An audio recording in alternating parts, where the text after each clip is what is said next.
इरादे बांधता हूँ, सोचता हूँ, तोड़ देता हूँ, कहीं ऐसा ना हो जाए, कहीं वैसा ना हो जाए। दोस्तों, आज के इस वीडियो में हम बात करने वाले हैं महादेवी वर्मा जी के बारे में। महादेवी वर्मा के परिवार में 200 सालों से कोई लड़की पैदा नहीं हुई थी। यदि उनके परिवार में किसी लड़की का जन्म होता था तो उसे मार दिया जाता था। महादेवी वर्मा जी शायद वो पहली लड़की हैं जिन्हें ज़िंदगी जीने का मौका मिला। दोस्तों, आइए दोस्तों शुरू करते हैं। उनका नाम महादेवी वर्मा था। महादेवी वर्मा का जन्म 26 मार्च 1907 ईस्वी को होली के दिन हुआ था। उनका जन्म स्थान फर्रुखाबाद, उत्तर प्रदेश है। महादेवी वर्मा की मृत्यु 11 सितंबर 1987 ईस्वी को प्रयागराज यानी इलाहाबाद, उत्तर प्रदेश में हुई। दोस्तों, उनके पिता का नाम गोविंद प्रसाद वर्मा था, जो कि भागलपुर के एक कॉलेज में प्राध्यापक थे। उनकी माता का नाम हेमरानी देवी था। महादेवी वर्मा के पति का नाम डॉक्टर स्वरूप नरेन वर्मा था। घर में सबसे बड़ी थीं। इनके 2 भाई और 1 बहन थीं। महादेवी वर्मा ने घर पर रहकर ही उर्दू, हिंदी, अंग्रेज़ी, संगीत और चित्रकला का ज्ञान प्राप्त किया। महादेवी वर्मा की प्रारंभिक शिक्षा इंदौर से हुई। उन्होंने अपना BA जबलपुर से किया। इलाहाबाद विश्वविद्यालय से संस्कृत में मास्टर्स किया। महादेवी वर्मा की शादी सन 1914 ईस्वी में डॉक्टर स्वरूप नरेन वर्मा के साथ इंदौर में हुई। जब उनकी शादी हुई तो वो मात्र 9 साल की थीं। सन 1919 में क्रॉस्थवेट कॉलेज इलाहाबाद में प्रवेश लिया और वहीं छात्रावास में रहने लगीं। कावित्री सुभद्रा कुमारी चौहान जी महादेवी वर्मा की घनिष्ठ मित्र और साथ ही उनकी रूममेट भी थी। 1919 तक उनके 2 काव्य संकलन यानी निहार और रश्मि प्रकाशित होकर चर्चा में आ चुके थे। 1921 ईस्वी में महादेवी जी ने 8वीं कक्षा में प्रांत भर में प्रथम स्थान प्राप्त किया। हिंदी के भक्त कवियों की रचनाओं और भगवान बुद्ध के चरित्र से प्रभावित हुई। स्वयं बौद्ध भिक्षुनी बनना चाहती थीं। दोस्तों, अब बात करते हैं महादेवी वर्मा जी की कविता संग्रह। निहार 1930 ईस्वी में, रश्मि 1932 ईस्वी में, निर्जा 1934 ईस्वी में, सांध्य-गीत 1936 ईस्वी में, दीपशिखा 1942 ईस्वी में, सप्तपर्णा अनुदित 1951 ईस्वी में और प्रथम आयाम 1974 ईस्वी में तथा अग्निरेखा 1990 ईस्वी में प्रकाशित हुई। तो आइए दोस्तों, देखते हैं महादेवी वर्मा की अन्य रचनाएं। अश्रु यह पानी नहीं है, उर तिमिरमय घर तिमिरमय, शून्य से टकराकर सुकुमार, उत्तर जीवन दीप, सब आँखों के आंसू उजले, किसी का दीप निष्ठिर हूँ, जाग जाग सुकेशनी री, दीपक पर पतंग, कौन तुम मेरे हृदय में, मेरा सजल मुख देख लेते, मिटने का अधिकार, मैं बनी मधुमाश आली, क्या जलने की रीत, मैं प्रिय पहचानी नहीं, कहाँ रहेगी चिड़िया,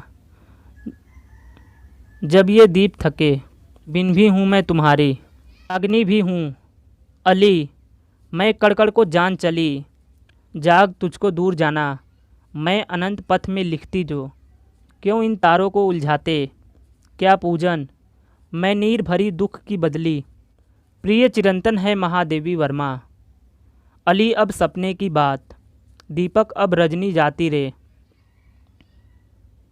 पूछता क्यों शेष कितनी रात, बताता जा रे अभिमानी, मधुर मधुर मेरे दीपक जल, तम में बनकर दीप, अधिकार जाने किस जीवन की सुधि ले, हे चीर महान, धूप सा तन दीप सी मैं, सजनी कौन तुम में परिचित सा, जीवन विरह का जलजात, लाए कौन संदेश नए घन, नीर भरी दुख की बदली, व्यथा की रात, दिया क्यों जीवन का वरदान, मेरे दीपक, यह मंदिर का दीप, वे मधुदिन जिनकी स्मृतियों की, तुम मुझ में प्रिय, वे मुस्कुराते फूल नहीं, जो मुखिरत कर जाती थी, दीपक चितेरा तेरी सुधी बिन, जो तुम आ जाते एक बार, आदि उनकी अन्य रचनाओं में शामिल है।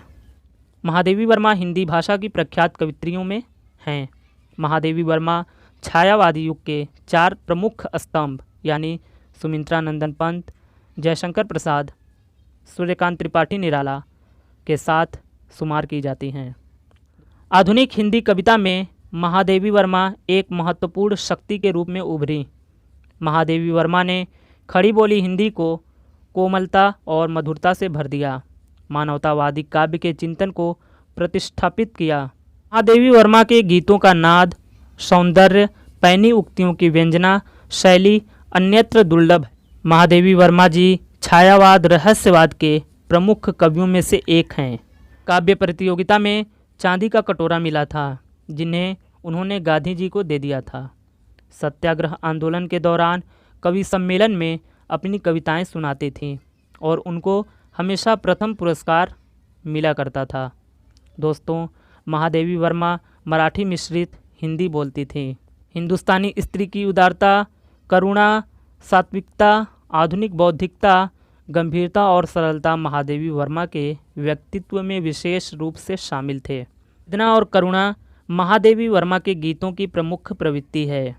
असीम दुख के भाव में से ही महादेवी वर्मा के गीतों का उदय और अंत दोनों होता है। देवी वर्मा ने अपने प्रयत्नों से इलाहाबाद में प्रयाग महिला विद्यापीठ की स्थापना की। इसके साथ ही वे इसकी प्रधानाचार्य एवं कुलपति भी रहीं।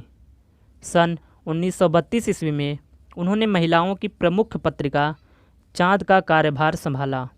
महादेवी वर्मा ने सन 1955 ईस्वी में साहित्यकार संसद, जो कि मासिक पत्रिका थी, की स्थापना इलाहाबाद से की। पंडित इलाचंद जोशी के सहयोग से साहित्यकार का संपादन संभाला। यह इस संस्था का मुख्य पत्र था। रंगवानी नाट्य संस्था की स्थापना महादेवी वर्मा ने की। महादेवी जी कवित्री होने के साथ साथ एक गद्यकार भी थीं। यामा में उनके प्रथम 4 काव्य संग्रहों की कविताओं का एक साथ संकलन हुआ है। महादेवी वर्मा का गद्य साहित्य पुनर्मुद्रित संकलन। दोस्तों, पुनर्मुद्रित संकलन में यामा 1940, दीप गीत 1983, नीलंबरा 1983, आत्मिका 1983 यानी यामा को छोड़कर तीनों सन 1983 ईस्वी में प्रकाशित हुई। विवेचनात्मक गद्य में साहित्यकार की आस्था तथा अन्य निबंध, ललित निबंध तथा छड़दा आदि मुख्य हैं। रेखाचित्र। दोस्तों, महादेवी वर्मा के रेखाचित्रों की अगर हम बात करें तो अतीत के चलचित्र 1941, स्मृति की रेखाएं 1943, नीलकंठ मोर, घीसा, सोना, गौरा आदि काफ़ी प्रसिद्ध हैं। महादेवी वर्मा के संस्मरण। पथ के साथी सन 1956, मेरा परिवार सन 1972 और संस्मरण सन 1973 ईस्वी में प्रकाशित हुई। संभाषण 1974 उनके चुने हुए भाषणों का संकलन है। अब बात करते हैं महादेवी वर्मा के निबंध। श्रृंखला की कड़ियाँ 1942, विवेचनात्मक गद्य 1942, साहित्यकार की आस्था तथा अन्य निबंध 1962, संकल्पिता 1961 ईस्वी में प्रकाशित हुई। इसके साथ ही ललित निबंध छड़दा 1956 ईस्वी में प्रकाशित हुई। कहानियाँ गिल्लू, संस्मरण, रेखाचित्र और निबंधों का संग्रह हिमालय है, जो कि 1963 ईस्वी में प्रकाशित हुआ था। दोस्तों, एक बार मैथिली शरण गुप्त ने उनकी कर्मठता की प्रशंसा करते हुए पूछा कि आप कभी थकती नहीं हैं? तो उनका बहुत ही सीधा सा जवाब था, होली के दिन जन्मी हूँ ना, इसलिए होली का रंग और उसके उल्लास की चमक मेरे चेहरे पर हमेशा बनी रहती है। दोस्तों, महादेवी वर्मा ने हिंदी साहित्य में अपना महत्वपूर्ण योगदान दिया और ख़ास तौर से छायावादी युग में, इसलिए उनको बहुत सारे सम्मान और पुरस्कार से भी नवाजा गया। सन 1934 ईस्वी में शेक्सपियर पुरस्कार नीरजा के लिए मिला। सन 1942 ईस्वी में द्विवेदी पदक स्मृति की रेखाओं के लिए प्राप्त हुआ। सन 1943 ईस्वी में उन्हें मंगला प्रसाद पुरस्कार से सम्मानित किया गया। सन 1943 ईस्वी में ही भारत भारती पुरस्कार से भी नवाजा गया। सन 1952 ईस्वी में उत्तर प्रदेश विधान परिषद की सदस्या मनोनीत हुई। इसके साथ ही 1956 ईस्वी में पद्म भूषण भारत सरकार के द्वारा साहित्यिक सेवाओं के लिए तथा 1969 ईस्वी में डीलिट की उपाधि विक्रम विश्वविद्यालय द्वारा दी गई। 1979 ईस्वी में साहित्य अकादमी फेलोशिप प्राप्त की। 27 अप्रैल सन 1982 ईस्वी में यामा काव्य के लिए उन्हें ज्ञानपीठ पुरस्कार से भी नवाजा गया। सन 1988 ईस्वी में पद्म विभूषण सम्मान से सम्मानित किया गया। द्वारा भारत भारती पुरस्कार। महादेवी वर्मा को आधुनिक मीरा कहा जाता है। राष्ट्रभाषा हिंदी के संबंध में उनका कथन है कि हिंदी भाषा के साथ हमारी अस्मिता जुड़ी हुई है। हमारे देश की संस्कृति और हमारी राष्ट्रीय एकता की हिंदी भाषा संवाहिका है। कवि निराला ने उन्हें हिंदी के विशाल मंदिर की सरस्वती कहा है। महादेवी वर्मा के मानस बंधुओं में सुमित्रा नंदन पंत एवं निराला का नाम लिया जा सकता है, जो उनसे जीवन पर्यंत राखी बंधवाते रहे। दोस्तों, इस पीडीएफ को क्रिएट करने का पूरा श्रेय हमारे टीम के मेंबर मोहम्मद फैज सर को जाता है, जिन्होंने कड़ी मेहनत के बाद इस पीडीएफ को क्रिएट किया। दोस्तों, इस वीडियो में हमने महादेवी वर्मा के जन्म से लेकर मृत्यु तक के सभी कार्यों का संपूर्ण वर्णन किया है। आपके लिए आज का सवाल है कि महादेवी वर्मा जी को ज्ञानपीठ पुरस्कार उनके किस काव्य के लिए दिया गया था? दोस्तों, इसका उत्तर आप कमेंट करके ज़रूर बताएं। दोस्तों, उम्मीद है कि आपको ये वीडियो पसंद आया होगा। अगर आपको ये वीडियो पसंद आया तो प्लीज़ हमारे चैनल को सब्सक्राइब कर लें, और अगर आप इस वीडियो की पीडीएफ चाहते हैं तो आप हमारा टेलीग्राम ग्रुप ज्वाइन कर लें। उसका लिंक आपको इसके डिस्क्रिप्शन बॉक्स में मिल जाएगा। Thank you so much.